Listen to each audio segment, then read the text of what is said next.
You're listening to Travel Tales with Virgil.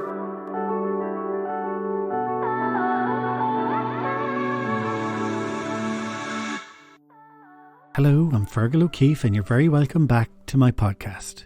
I'm delighted to announce that Season 3 of Travel Tales with Virgil returns on Tuesday the 19th of October and then every Tuesday after that. If you haven't already, I'd ask you to give me a follow wherever you get your podcasts and you'll be the first to get a new episode every Tuesday. The podcast is now listened to in over 80 countries worldwide, and I'm delighted to welcome you if you're a new listener to this series. The podcast has a very simple premise where I chat to a special guest every week where I ask them about the 5 trips or places that most influenced them. We talk about their travels, adventures, and experiences living abroad. My guests come from all walks of life with one thing in common: they all have great travel stories. And now I have some brilliant guests lined up for Season 3 that I can't wait to share with you. I started this podcast almost exactly a year ago at the height of the pandemic to help fuel your imagination by doing some armchair travelling.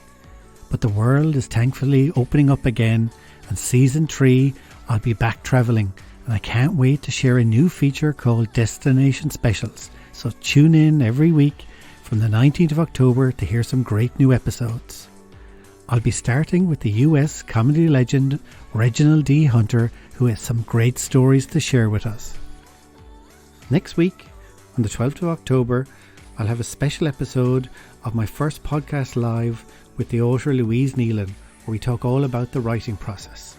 I'd ask you to join me on Instagram to be the first to get updates at Travel Tales with Virgil. Now, to give you a flavour of the destination specials, I'm going to share a short clip of an interview with a guy called Renato Diaz, who I met in a village in the central mountains of Portugal. He gives a great taste of this remarkable area and its people. Like, what are people looking for now, tourists? Basically, we don't need to reinvent life. We need to look back to our past and search the inspiration that lies on that past. Basically, we don't need to create nothing new.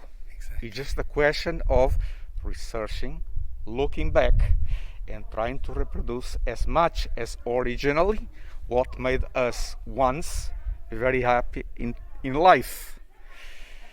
The other trend that I see the world going through is that we now are searching for a balance in life. Exactly. The balance that will make our personal and professional lives bond together more intensively than we are experienced today in big cities, in big towns. So the movement to get back to that balance is very easy to find.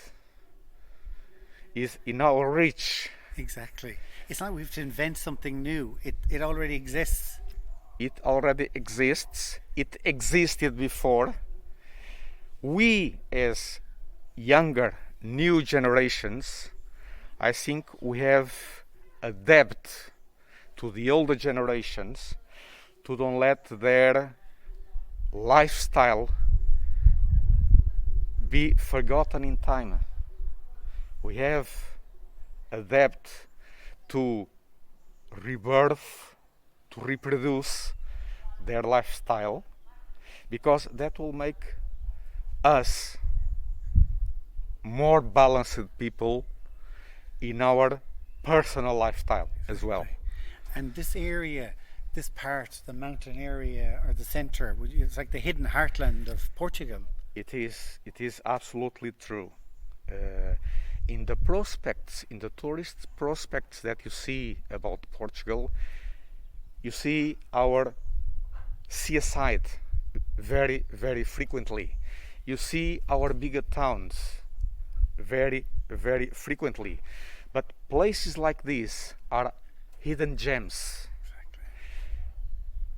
Exactly. If we get quiet now for a moment, you can hear the birds, And we're in the centre of the village. You can hear the wind. You can hear the wind, breeze.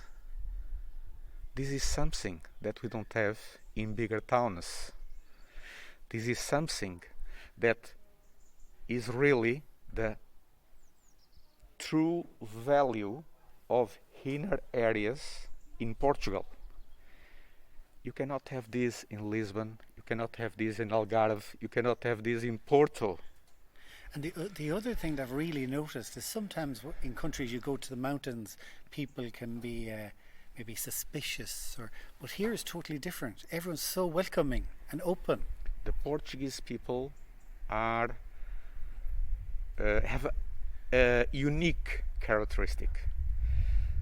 When someone new come to a place like this, they are very happy to share with you their most simple things, but for them their most valuable things. It goes from sharing a meal, sharing something that they have done with their own hands, arts and crafts, share their stories, share their collective memories. And in Lisbon or in Porto, people are too busy to do it. They don't have time to spend with you and tell you this hidden culture, this hidden lifestyle that still persists in time. Is there, is available. You can pick it, you can feel it. Exactly. And it's so easy as to come here and be ready to receive it. Exactly. It's so open. It's open. Mm-hmm. I would call it open source culture. Yes. It's available. Exactly. It's available. It's like a tree fully of fruits available to be picked up.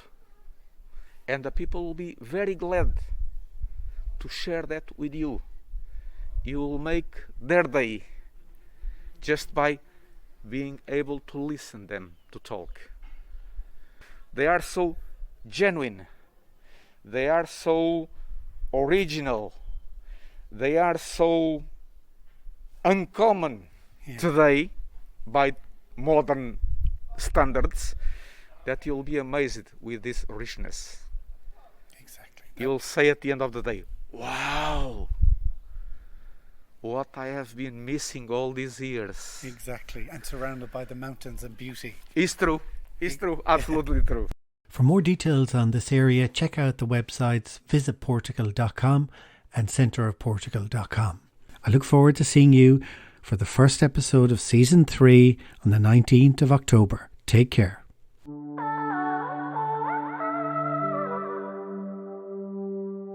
You're listening to Travel Tales with Fergal.